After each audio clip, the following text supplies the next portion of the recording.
বরগুনার আমতলীতে সেতু ভেঙে মাইক্রোবাস খালে পড়ে অন্তত 9 জন নিহত হয়েছেন। নিহতদের মধ্যে 7 জন নারী ও 2টি শিশু রয়েছে। দুপুরের দিকে এই দুর্ঘটনা ঘটে। পুলিশ জানিয়েছে, আমতলী উপজেলার হলুদিয়া এলাকায় বৌভাতে যাওয়ার সময় হলুদিয়া হাট সেতু ভেঙে মাইক্রোবাসটি খালে পড়ে যায়। স্থানীয়দের কাছ থেকে খবর পেয়ে ফায়ার সার্ভিস ও পুলিশ সদস্যরা ঘটনাস্থলে গিয়ে উদ্ধার কার্যক্রম শুরু করে। এখন পর্যন্ত 9 জনের মরদেহ উদ্ধার করেছে ফায়ার সার্ভিস। এই ঘটনায় এখনও নিখোঁজ রয়েছে 2 জন। হতাহতের সংখ্যা আরও বাড়তে পারে। নিহতদের এখন পর্যন্ত নাম পরিচয় পাওয়া যায়নি। 2022 সালে সিলেট অঞ্চলে ভয়াবহ বন্যার পর সুরমা কুশিয়ারা নদী খননের উদ্যোগ এখনও আলোর মুখ দেখেনি। 2 বছর ধরে চলছে প্রকল্পের সম্ভাব্যতা যাচাই। একনিকে প্রকল্প পাঠিয়ে কবে অনুমোদন ও নদী খনন শুরু হবে তা অনিশ্চিত। এদিকে 2 বছরের মাথায় আবারও ভয়াবহ বন্যার কবলে সিলেট। জেলার 80% এলাকা পানির নিচে। বন্যা নিয়ন্ত্রণে আমলাতান্ত্রিক দীর্ঘসূত্রিতায় ক্ষুব্ধ সিলেটবাসী। বিশ্বের সবচেয়ে বৃষ্টিপ্রবণ এলাকা ভারতের চেরাপুঞ্জিতে 2022 সালের জুনে 17 বছরের মধ্যে সর্বোচ্চ 5000 মিলিমিটারের বেশি বৃষ্টিপাত হয়। এই বৃষ্টির প্রভাবে চেরাপুঞ্জি, শিলং ও আসামের পাহাড়ি ঢলে সিলেটের ইতিহাসে ভয়াবহতম বন্যা হয়। পরবর্তীতে বন্যা নিয়ন্ত্রণে নানা উদ্যোগের কথা বলা হলেও এবারের বন্যায় প্রশ্নের মুখে সেসব সরকারি উদ্যোগ। বন্যা নিয়ন্ত্রণে সুরমার 52 ও কুশিয়ারা নদীর 53 কিলোমিটার এলাকা খননের সম্ভাব্যতা যাচাই শুরু হয় 2022 সালে। পানি সম্পদ মন্ত্রণালয়ের সংস্থা IWMCGS 2 বছরের রিপোর্ট দিতে না পারায় একনেকে পাঠানো যায়নি এ প্রকল্প। এছাড়া সুনামগঞ্জ অংশে সুরমার বিভিন্ন শাখা ও উপনদী নিয়ে মোট 433 কিলোমিটার খনন প্রকল্প একনেকে অনুমোদনের অপেক্ষায়। আর এশিয়ান ডেভেলপমেন্ট ব্যাংকের সহায়তায় 50 কোটি টাকা ব্যয়ে সিলেটে সুরমা নদীতে 80 কিলোমিটার বাঁধ নির্মাণ শুরু হয়েছে এবছরের এপ্রিলে। এই নদী দুইটা খনন প্রায় সুরমায় 52 কিলোমিটার এবং কুশিয়ারায় প্রায় 53 কিলোমিটার খনন নিয়ে চিন্তা ভাবনা করা হয়েছে এবং প্রোটেকশন ওয়ার্কও ধরা হয়েছে। তো এই স্টাডি রিপোর্টটা আমরা খুব শীঘ্রই পেয়ে যাব। আমাদের খাবার দেওয়ার দরকার, আমাদের শুকনো প্যাকেট দেওয়ার দরকার, এবং আপনি দেখছেন আমাদের ওয়াটার ট্রিটমেন্ট প্ল্যান্টের মাধ্যমে আমাদের পানির ব্যবস্থাও করা হয়েছে ধারাবাহিক প্রক্রিয়ার অংশ হিসাবে। তো সেভাবে আমরা আসলে যখন যেখানে যার যেটা প্রয়োজন সেভাবে আমরা দেওয়ার চেষ্টা করছি। বন্যা নিয়ন্ত্রণে সরকারি উদ্যোগের ধীর গতিতে ক্ষুব্ধ সিলেটের নাগরিক সমাজ। গত 22-এর বন্যার পরে এই মহানগরী যেন আবার জলাবদ্ধতা বা বন্যায় যেন নাগরিকরা নাকাল না হন, সেটার জন্য আসলে কোনো কার্যকর কোনো উদ্যোগই গ্রহণ করা হয়নি।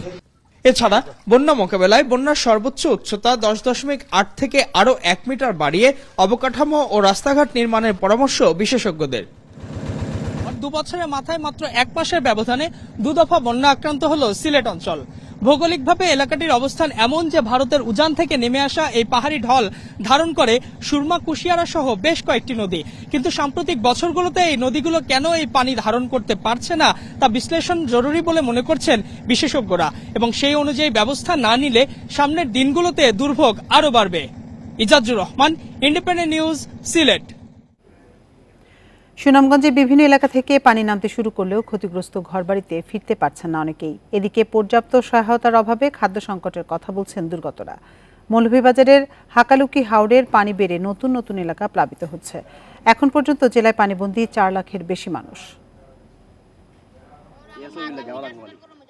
সুনামগঞ্জের 11 উপজেলার 1300-র বেশি গ্রাম প্লাবিত হয়েছে বন্যায়। এর মধ্যে বিভিন্ন গ্রাম থেকে পানি নামতে শুরু করলেও বাড়িঘর ক্ষতিগ্রস্ত হওয়ায় ফিরতে পারছেন না অনেকেই। খাদ্য ও সুপেয় পানির সংকট উঠেছে চরমে। জেলার 706 আশ্রয়কেন্দ্রে এখনও অবস্থান করছেন 22,500-এর বেশি মানুষ। এদিকে শহরের বেশিরভাগ এলাকার পানি কমলেও পুরোপুরি নেমে যায়নি এখনো। 5 দিন ধরে মনে হলো বাড়ি যাওয়ার কোনো কুদরত নাই। বাচ্চা কাচ্চা লই এখন মতো চিরামুড়ি খাইতাছি, কি করবো, কোনো সাহায্য খেয়ে দেয় না। মনু ও ধলই নদীর পানি বিপদসীমার নিচে থাকলেও বাড়ছে কুশিয়ারার পানি। এর জেরে মৌলভীবাজারের হাকালুকি হাওরে পানি বেড়ে নতুন নতুন এলাকা প্লাবিত হচ্ছে। জেলার শতাধিক আশ্রয়কেন্দ্রে আছেন অন্তত 12,000 মানুষ। কেউ কেউ স্কুলও গেছে, কেউ কেউ ইষ্টি কুটুম বাড়ি উজানে তাকাতে গেছে। ও ধরনের সব মুড়ি চিরা ওগুলা সামান্য দিছিলা, আর কোনো সাহায্য সহযোগিতা নাই। খেয়ে দেখতো গরিব এলাকার উপরে কেউ তো খেয়াল নজর করে না। নেত্রকোনার বন্যা পরিস্থিতির অবনতি না হলেও 6 উপজেলার 120 গ্রামের 30,000 মানুষ এখনও পানিবন্দী। দেখা দিয়েছে খাদ্য সংকট। আয় না থাকায় বিপাকে খেটে খাওয়া মানুষ। দুর্ভোগ বেড়েছে গবাদি পশু নিয়েও। 3 দিন ধরে হানি আইছে আমার জানা গুরু বছর তো আটকা করতে গেলে তো বের হন জানা রাস্তা ডুবে গেছে গা পানি কমর পানি হয় আমরা বাড়িতে কেমন লাগে আমরা এই সমস্যার মধ্যে আছি। জেলা প্রশাসনের পক্ষ থেকে পর্যাপ্ত ত্রাণ থাকার কথা বলা হলেও এখনও বেশিরভাগ এলাকায় পৌঁছায়নি সহায়তা। রেশমি নন্দী, ইন্ডিপেন্ডেন্ট নিউজ। বন্যা পরিস্থিতি নিয়ে বিস্তারিত জানাতে সিলেট এবং সুনামগঞ্জ থেকে যোগ দিচ্ছেন সহকর্মীরা। শুরুতে যাচ্ছি সিলেটে, সেখানে আছেন সহকর্মী ইজাজুর রহমান। ইজাজ, এই মুহূর্তে বন্যা পরিস্থিতি উন্নতি হয়েছে কিনা কিছুটা জানাবেন, এবং ত্রাণ সহায়তা সেটি পর্যাপ্ত কিনা আশ্রয় কেন্দ্রগুলোতে? এই মুহূর্তের যে বন্যা পরিস্থিতি, আসলে যেহেতু উজানের চেরাপুঞ্জি বা জাফলং থেকে শুরু করে বিভিন্ন জায়গাগুলোতে যে পর্যাপ্ত বৃষ্টি এখন আর হচ্ছে না, সুতরাং পানি প্রবাহ কমছে, অর্থাৎ সুরমা কুশিয়ারার পানি কিন্তু নামছে। কিন্তু এর আগের বছরগুলোতে, অর্থাৎ 2022 সালের আগ পর্যন্ত যে বছরগুলো, সেই বছরগুলোতে এই সারা বছর বলা যায় যে প্রতি বছরই এরকম উজানের ঢল নামতো, কিন্তু সুরমা কুশিয়ারা সহ অন্যান্য নদ নদীগুলো দিয়ে দ্রুতই কিন্তু পানি নেমে যেত। কিন্তু গত 2 বছরে, অর্থাৎ সাম্প্রতিক বছরগুলোতে যে উজানের ঢলটি আসে, সেই ঢলে আমরা দেখতে পাচ্ছি যে যত দ্রুত পানি নেমে যাওয়ার কথা, অর্থাৎ 2 থেকে 3 দিনের মধ্যে বা সর্বোচ্চ 4 দিনের মধ্যে পানি যেভাবে আগে নেমে যেত, এখন কিন্তু তা নামছে না। এবং এই যে এবারের যে বন্যাটি হলো, সেই বন্যা এখন পর্যন্ত প্রায় 1 সপ্তাহ হয়ে গেছে। 1 সপ্তাহতেও কিন্তু পানি নামছে না, এবং পানি নামার গতিটা ধীর। আমার সামনে দেখতে পাচ্ছেন যে আমি কোম্পানিগঞ্জের, সিলেটের কোম্পানিগঞ্জের একটি গ্রামে রয়েছি, ডুপুরিয়া গ্রাম। সেই গ্রামের প্রত্যেকটা বাড়িঘর কিন্তু এখন পানি নিমজ্জিত। যদিও কিছুটা পানি কমেছে, অর্থাৎ বারান্দা থেকে কিছুটা নিচে নেমেছে অনেক জায়গায়, কিন্তু যখন বন্যাটি ছিল ফুল সুইং এ, তখন কিন্তু এদের বাড়িঘরের অর্ধেকটা ডুবে গেছে। এবং আমি যে বাড়ির সামনেটাতে দাঁড়িয়ে আছি, সেই বাড়ির লোকজন কিন্তু এখনো এখানে ফেরেনি, এখনো বাড়ির ভিতরে পানি নিমজ্জিত পানি রয়েছে। পাশেই যে উঁচু যে বাড়িঘরগুলো রয়েছে, সেই উঁচু বাড়িঘরে অনেকে অবস্থান নিয়েছেন। এরকম নিচু যে ঘরবাড়ি যেগুলো রয়েছে, সেগুলোতে এখনো পানি রয়েছে। মানুষজন, পানিবন্দী মানুষজন যথেষ্ট কষ্ট করছেন। এবং সবচেয়ে বড় যে বিষয়, সেটি হচ্ছে যে পানিবন্দী হয়ে থাকলে যেটি হয় যে এক জায়গা থেকে আরেক জায়গায় যে নিত্য প্রয়োজনীয় দ্রব্যাদি কেনা বা রান্না বান্না বা খাওয়ার জন্য যে ব্যবস্থাপনা, সেটি কিন্তু অনেক দুরূহ ব্যাপার হয়ে যায়। এবং অনেকেই আছে এখানে, যেহেতু নিম্ন আয়ের মানুষ, তাদের নিজস্ব কোনো নৌকা নেই। এখান থেকে ইঞ্জিন চালিত নৌকা দিয়েও যদি মূল অর্থাৎ উপজেলা কমপ্লেক্সে যেতে হয়, কমপক্ষে 2 ঘন্টা সময় লাগে। সুতরাং ইঞ্জিন চালিত নৌকা না হয়ে যদি নর্মাল কোনো নৌকা থাকে, তাহলে এই সময়ের পরিমাণটা আরো বাড়ে। সুতরাং এখানে যোগাযোগ বিচ্ছিন্ন অনেকটা বলা যায়।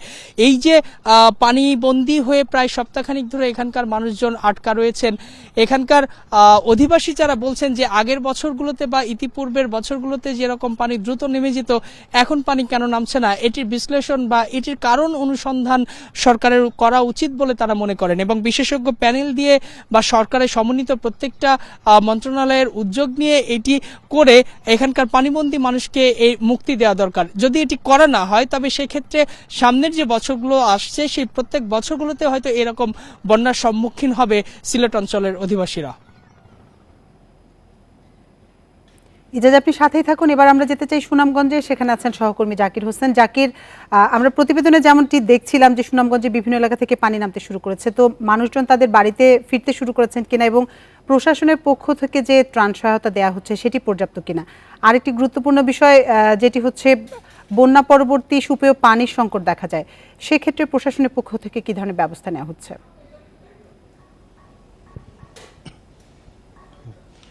দেখুন, সুরমা নদী সহ সুনামগঞ্জের যে শাখা নদীগুলো রয়েছে, সব নদীর পানি কিন্তু খুব দ্রুত গতিতে নামছে, কিন্তু এই পানিটা কিন্তু হাওরের দিকে যাচ্ছে।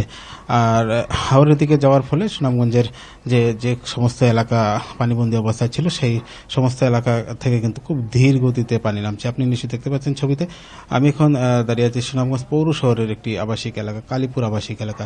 এই জায়গা থেকে এখন পর্যন্ত পানি নামেনি। এই সড়ক দিয়ে মানুষ কিন্তু আমরা দেখেছি, কিছুক্ষণ আগেও দেখেছি নৌকা দিয়ে চলাচল করছে। এরকম জেলার প্রায় আরো 2 শতাধিক এলাকা রয়েছে যেখানে পানি এখন পর্যন্ত রয়ে গেছে। তো আসলে পানি ধীরগতিতে নামার কারণ হিসেবে আমরা পানি উন্নয়ন বোর্ডের নির্বাহী প্রকৌশলী মামুন হাওলাদারের সাথে কথা বলেছিলাম। তিনি জানিয়েছেন যেহেতু এখন চারদিকেই পানিতে টইটুম্বর, অর্থাৎ হাওরগুলো এখন পানিতে টইটুম্বর হয়ে গেছে, ফলে পানি নামতে একটু বিলম্বিত হবে। তো এই অবস্থা থাকলে আসলে সুনামগঞ্জের মানুষ কিন্তু চরম দুর্ভোগে এমনিতেই পড়েছেন, আরো দুর্ভোগ পোহাতে হবে আরও হয়তো বা সপ্তাহ থেকে 10 দিন।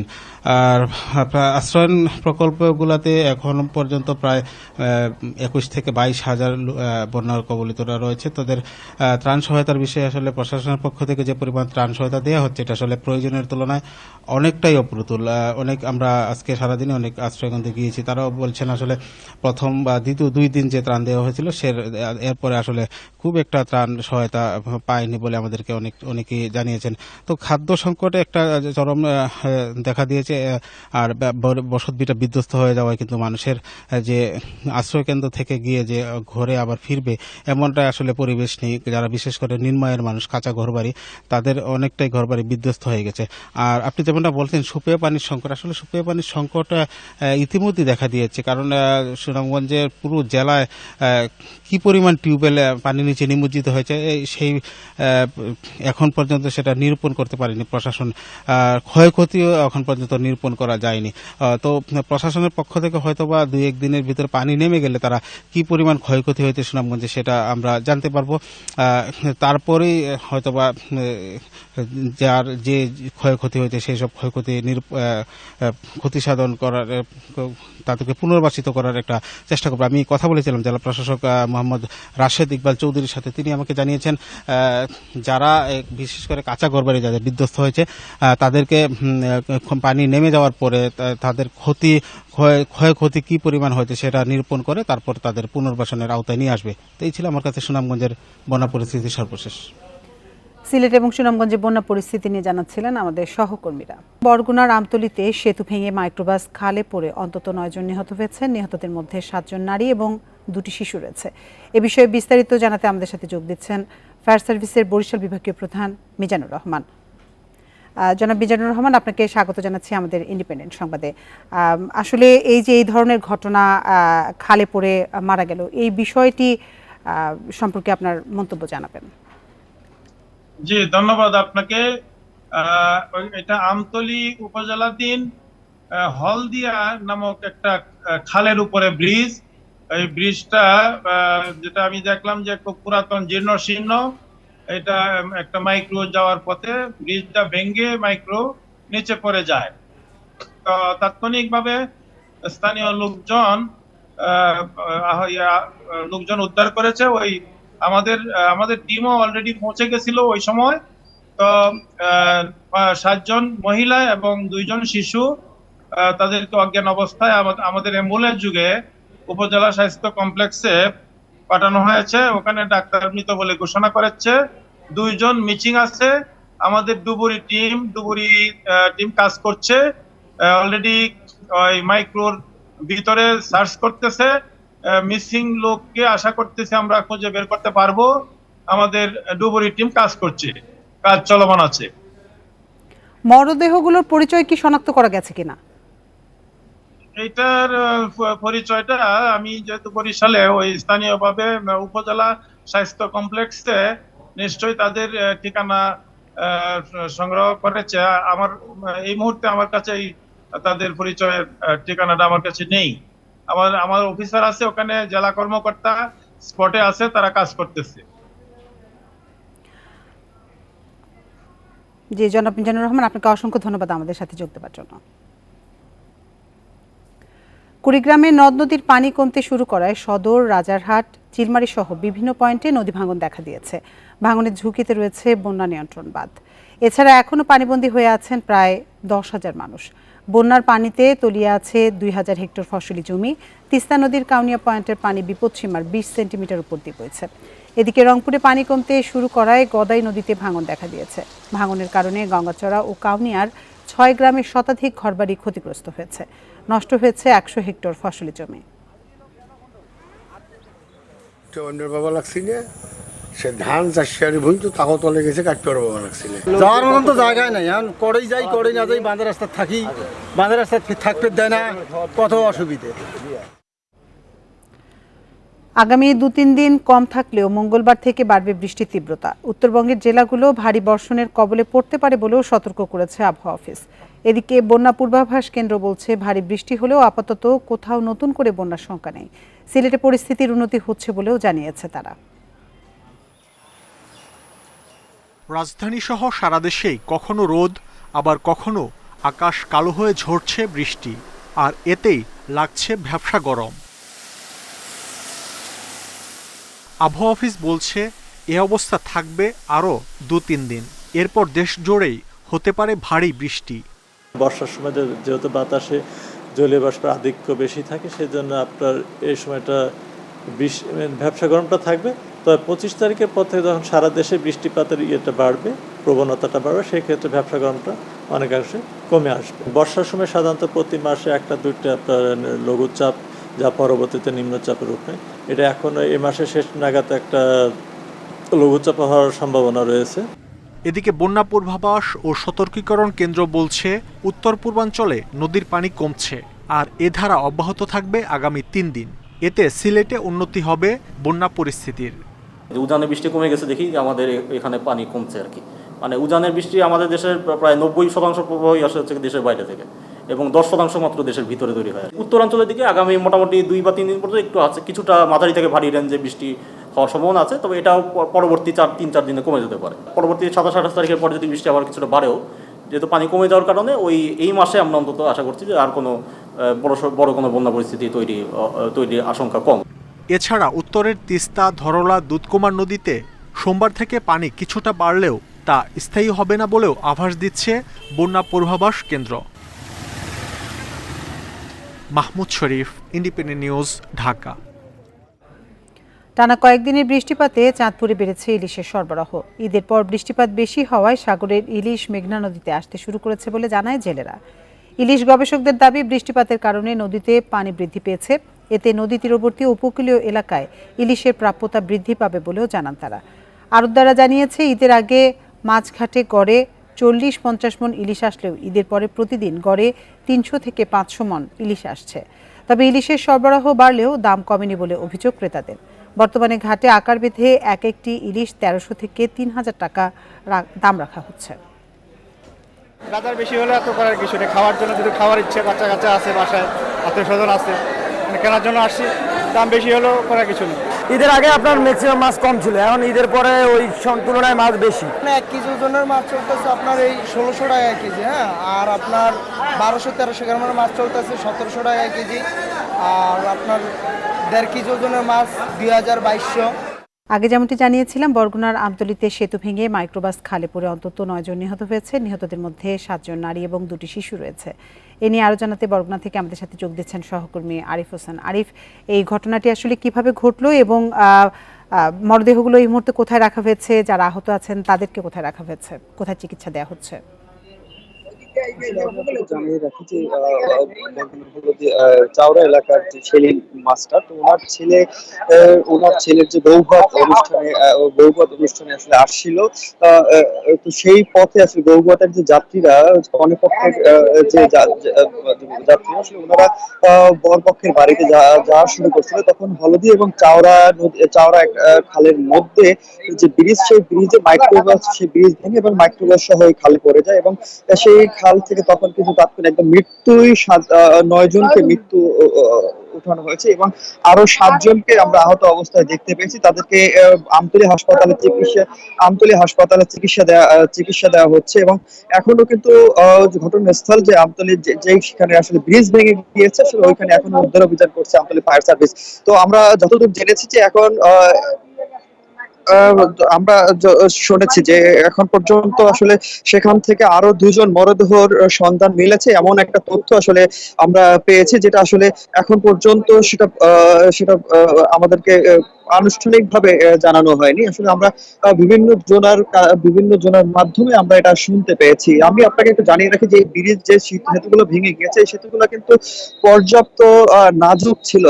এই ব্রিজটা নির্মাণ এখন থেকে প্রায় 15 থেকে 20 বছর আগে।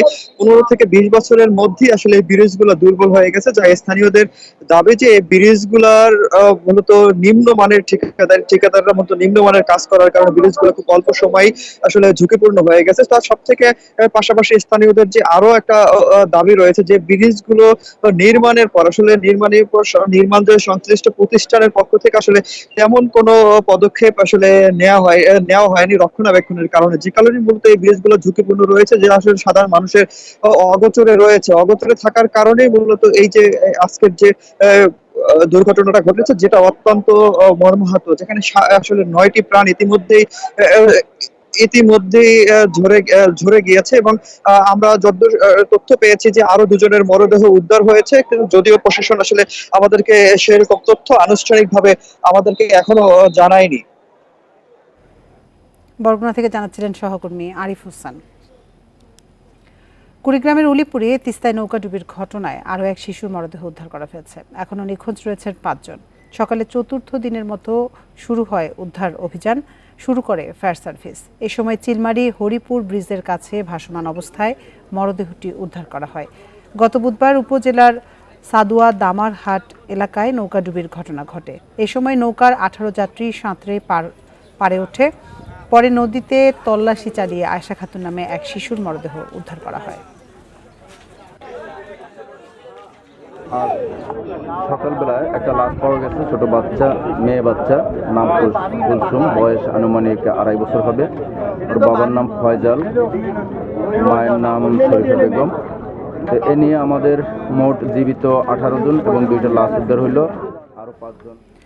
কোরবানির পরে পশুর চামড়ার অন্যতম 2 বড় বাজার যশোরের রাজারহাট ও নাটোরের চক বৈদ্যনাথে চলছে জমজমাট কেনাবেচা। বিভিন্ন জেলা থেকে লবণজাত চামড়া নিয়ে আসছেন বিক্রেতারা। তবে এবার আশানুরূপ দাম না পেয়ে তাদের অনেকেই হতাশ। শনিবার ঢাকা, খুলনা ও বরিশাল বিভাগের অন্তত 15 জেলা থেকে বিক্রেতা আসেন দক্ষিণ পশ্চিমাঞ্চলের সবচেয়ে বড় চামড়ার হাট যশোরের রাজারহাটে। টানা কয়েক বছরের মন্দা কাটিয়ে এই মৌসুমে কিছুটা লাভের আশা ছিল তাদের, তবে এবারও মেলেনি আশানুরূপ দাম। বিক্রেতারা জানান, হাটে লবণযুক্ত বড় গরুর চামড়া বিক্রি হয়েছে সর্বোচ্চ 1000 টাকায়, আর ছোট ও মাঝারি গরুর চামড়া 300 থেকে 600 টাকায়। ছাগলের চামড়ার কোনো চাহিদাই নেই বাজারে।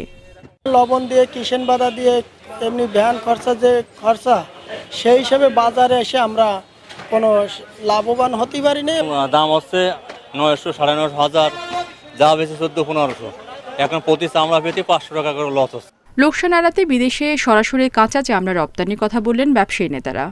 চামড়ার যে খাত, এই শিল্প যদি আসলে বিপ্লব ঘটাতে হয়, তাহলে এখানে ওয়েট বলু চামড়া রপ্তানি করা ছাড়া আসলে বিকল্প কোনো আমি কিছু পাইনি। উত্তরাঞ্চলে পশুর চামড়ার বৃহত্তম মোকাম নাটোরের চক বৈদ্যনাথেও জমে উঠেছে বেচাকেনা। শুক্রবার থেকেই বিভিন্ন জেলার ব্যবসায়ীরা লবণ দেওয়া চামড়া নিয়ে আসছেন বাজারে, তবে ন্যায্য দাম না পাওয়ার অভিযোগ তাদেরও। গরুর চামড়ার তো কোনো পার্টিই নাই, এখন সামনের সপ্তাহে আশা আছে, এখন সামনের সপ্তাহে কি হবে সেটা জানি না। চামড়া বেচতে পারছে না, এখন ঘুরে আবার 1050 থেকে 1100 টাকা বলে। আড়তদারদের দাবি চামড়ার মান দেখে দেওয়া হচ্ছে দাম। আগামী সপ্তাহের মধ্যে ঢাকার ট্যানারিগুলো চামড়া সংগ্রহ করবে আশা তাদের। সারা সপ্তাহ চামড়া আসবে। আমরা আশা করছি যে সামনে হাটে ট্যানারির যে মালিকগুলো আছে, কোম্পানি আমরা যাদেরকে বলি, তারা সামনে হাটে নাটোরে আসবে, তখন জাঁকজমকপূর্ণ বেচাকেনা হবে। দেশের দ্বিতীয় বৃহত্তম নাটোরের চক বৈদ্যনাথ চামড়ার আড়তে প্রায় 45টি জেলা থেকে লবণজাত চামড়া আসে। রেশমি নন্দী, ইন্ডিপেন্ডেন্ট নিউজ। রাজশাহীর বাঘায় আওয়ামী লীগের 2 পক্ষের মধ্যে সংঘর্ষের ঘটনায় অন্তত 10 জন আহত হয়েছে। একই স্থানে 2 পক্ষের কর্মসূচিকে কেন্দ্র করে সংঘর্ষের সূত্রপাত বলে জানিয়েছে পুলিশ। সকালে বাঘা উপজেলার সচেতন নাগরিকের ব্যানারে সংসদ সদস্য শাহরিয়ার আলমের অনুসারীরা সাব রেজিস্ট্রি অফিসে অতিরিক্ত টাকা আদায়ের প্রতিবাদে বিক্ষোভ মিছিলের আয়োজন করে। একই সময়ে পৌরসভার মেয়র আক্কাস আলীর বিরুদ্ধে নানা অনিয়মের অভিযোগে মানববন্ধনের প্রস্তুতি নেয় বাঘা উপজেলা আওয়ামী লীগ। একই স্থানে উভয় পক্ষের কর্মী সমর্থকরা জড়ো হলে উত্তেজনা দেখা দেয়। এক পর্যায়ে 2 পক্ষ সংঘর্ষে জড়িয়ে পরে পুলিশ পরিস্থিতি নিয়ন্ত্রণে টিয়ারশেল ও রাবার বুলেট নিক্ষেপ করে। এ ঘটনায় বাঘা বাজার এলাকায় থমথমে পরিস্থিতি বিরাজ করছে। সড়ক দুর্ঘটনায় 3 জেলায় 7 জন নিহত হয়েছেন। এসব ঘটনায় আহত হয়েছেন আরও 10 জন। পুলিশ ও প্রত্যক্ষদর্শী জানায়, সকালে গোপালগঞ্জের মুকসুদপুরে বাস চাপায় ভ্যান চালক রিপন শেখ গুরুতর আহত হন। পরে তাকে উদ্ধার করে হাসপাতালে নেওয়া হলে চিকিৎসক তাকে মৃত ঘোষণা করেন। এর আগে মধ্যরাতে গোপালগঞ্জ সদরে বাস, ট্রাক ও ইজি বাইকের ত্রিমুখী সংঘর্ষের ঘটনা ঘটেছে। এ সময় নিহত হন 1 জন, আহত হন 5 জন। এছাড়া কাশিয়ানীতে বাস চাপায় মারা গেছেন 1 নারী। বাগেরহাটের ফকিরহাটে সকালে বাস ও মোটরসাইকেলের সংঘর্ষে বাবা ছেলে নিহত হন। এ সময় আহত হয়েছেন আরও 1 জন। এছাড়া মুন্সিগঞ্জের সিরাজদিখানে বাস ও অটোরিকশার সংঘর্ষে নিহত হন 2 জন। এ ঘটনায় আহত 4 জন হাসপাতালে ভর্তি আছেন। সুন্দরবনের মধু আহরণে বাংলাদেশ এগিয়ে থাকলেও এর ভৌগোলিক নিদর্শক সনদ জিআই পেয়েছে ভারত। এতে ক্ষুব্ধ সুন্দরবনের মধু সংগ্রহ ও বিপণন কাজে নিয়োজিতরা। এজন্য সরকারের সংশ্লিষ্ট দপ্তরের অবহেলাকে দুষছেন তারা। যদিও বন বিভাগ বলছে সুন্দরবনের খলিশা ফুলের মধুর জিআই সনদের জন্য আবেদন করবে তারা। 10,000 বর্গ কিলোমিটারের ম্যানগ্রোভ বন সুন্দরবন। বাংলাদেশ অংশে পড়েছে 6,517 বর্গ কিলোমিটার, বাকিটা ভারতে। শুধু আয়তনে নয়, বন থেকে মধু সংগ্রহেও এগিয়ে বাংলাদেশ। গত বছর 400 টন মধু আহরণ হয়েছে। একই সময় ভারতে আহরণ হয়েছে 157 টন।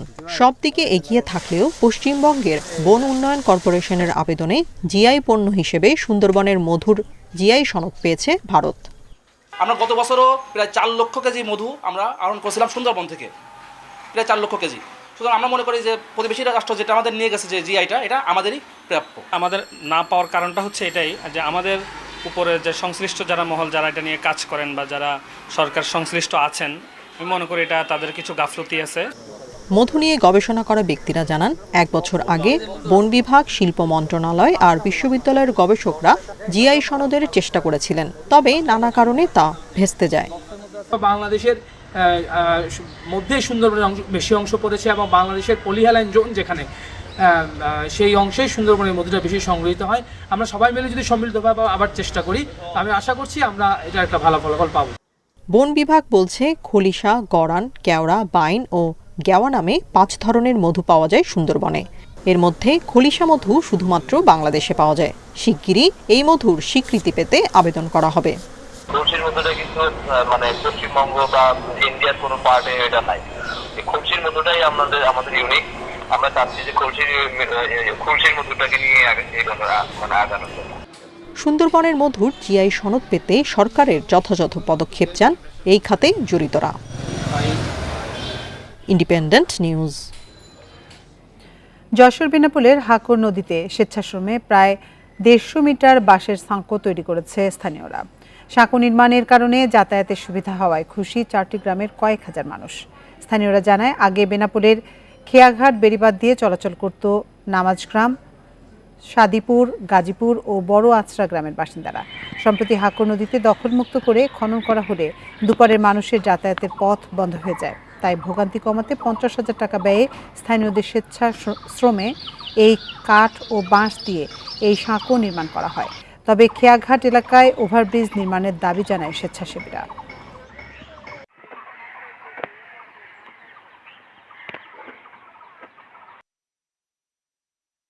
যা 2-3 ঘন্টায় যেতে পারতাম, এখন আমরা 2 মিনিটে যেতে পারছি। ছেলেপিলে বাচ্চা কাচ্চা স্কুলে যেতে অসুবিধা হতো, এখন সুবিধা হয়েছে। আমরা গ্রামের সবাই মিলে জোর চেষ্টা চালিয়ে সবাই উদ্যোগ নিয়ে এটা একটা সাঁকো তৈরি করেছি, যাতায়াতের ব্যবস্থা করছি। সবাই কিছু কিছু টাকা পয়সা তুলে আমরা এই সাঁকোটা তৈরি করার পর থেকে ছেলেপিলে স্কুলে যাতায়াত করতে পারত না, সেটা এখন সুন্দরভাবে যাতায়াত করতে পারছে। আর এই ছিল সমগ্র বাংলাদেশের আজকের আয়োজনে। ইন্ডিপেন্ডেন্ট টেলিভিশনের সব খবরে বিস্তারিত জানতে চোখ রাখুন ফেসবুক, ইউটিউব এবং এক্সে। এতক্ষণ সাথে থাকার জন্য ধন্যবাদ সবাইকে।